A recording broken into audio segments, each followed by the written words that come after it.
আমার বউ জানলে আমার খুব সমস্যা হবে। আমার একটা ছোট্ট 2 বছরের বাচ্চাও আছে। পুরুষ মানুষ আসবে, ভালোবাসবে, মানসিক শান্তি দিবে, কিন্তু শেষে মানসিক রোগী বানিয়ে চলে গেলে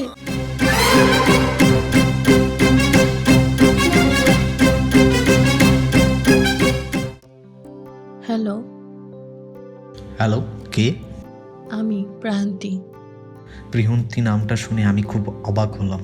এতদিন পরে হঠাৎ প্রিয়ন্তী আমাকে ফোন করলো। ও, তুমি হঠাৎ ফোন করলে? কেমন আছো? ভালো আছি, তুমি কেমন আছো?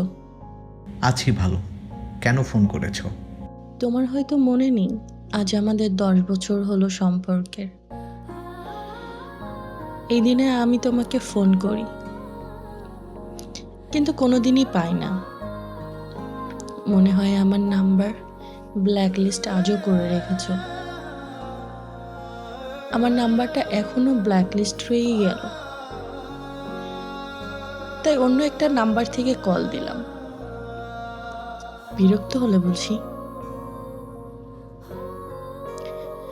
জানি বিরক্ত হয়েছো, কি করব বলো?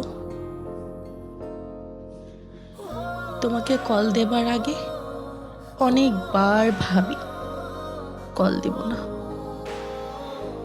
বিশ্বাস করো, আমি পারি না। সারা দিন রাত ফোনের আশায় ফোন নিয়ে বসে থাকি, ফোনের দিকে তাকিয়ে থাকি।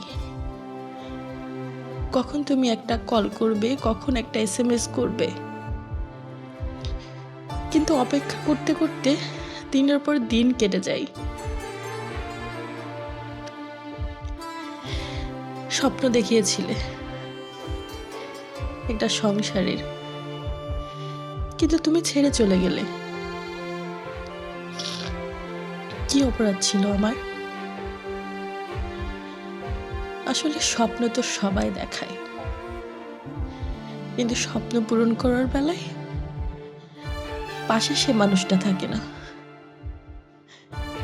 বিশ্বাস করো, আজও আমি তোমাকে অনেক মিস করি। আজও আমার রোজ বিকাল হলে তোমার হাত ধরে হাঁটতে ইচ্ছে হয়।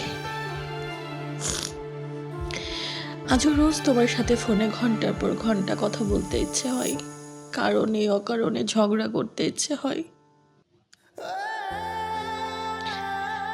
বিশ্বাস করো,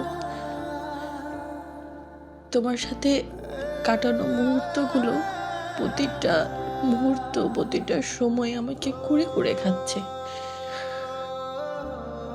এই একাকিত্ব আমাকে নিঃশেষ করে দিচ্ছে। পারছি না নিঃশ্বাস নিতে আমি তোমাকে ছাড়া, তবুও পারতে হচ্ছে। এখন এসব বলে মনে করে লাভ কি? আমি এখন বিবাহিত। আমি তোমার সাথে কথা বলছি। আমার বউ জানলে আমার খুব সমস্যা হবে। আমার একটা ছোট্ট 2 বছরের বাচ্চাও আছে। ঠিকই বলেছ, এসব বলে লাভ কি?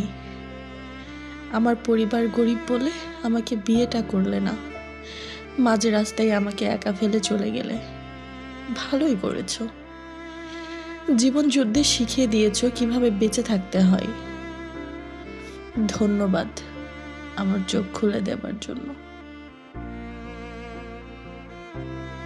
পুরুষ মানুষ আসবে, ভালোবাসবে, মানসিক শান্তি দিবে, কিন্তু শেষে মানসিক রোগী বানিয়ে চলে গেলে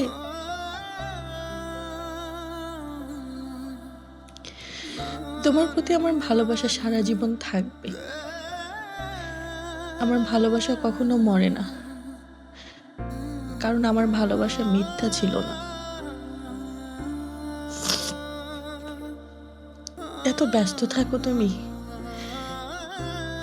আসলে তোমার ব্যস্ত থাকাটা ব্যস্ততা নয়, আমাকে ইগনোর করার কারণ ছিল। কেন বলো তো? কেন স্বপ্ন দেখিয়েছিলে?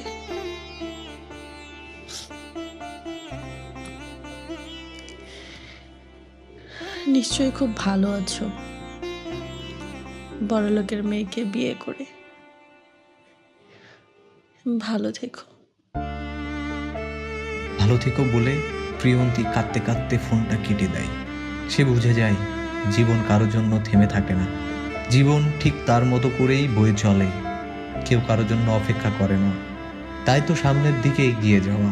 একটা সময় প্রিয়ন্তীও স্বাভাবিক হয়ে যাবে, সেও তার জীবনের পথে এগিয়ে যাবে। এভাবে কত ভালোবাসা আমরা নিজ হাতে শেষ করে দিই, কত মায়া আমরা শেষ করে দিচ্ছি প্রতিনিয়ত। ভালোবাসা কখনোই মিথ্যা ছিল না।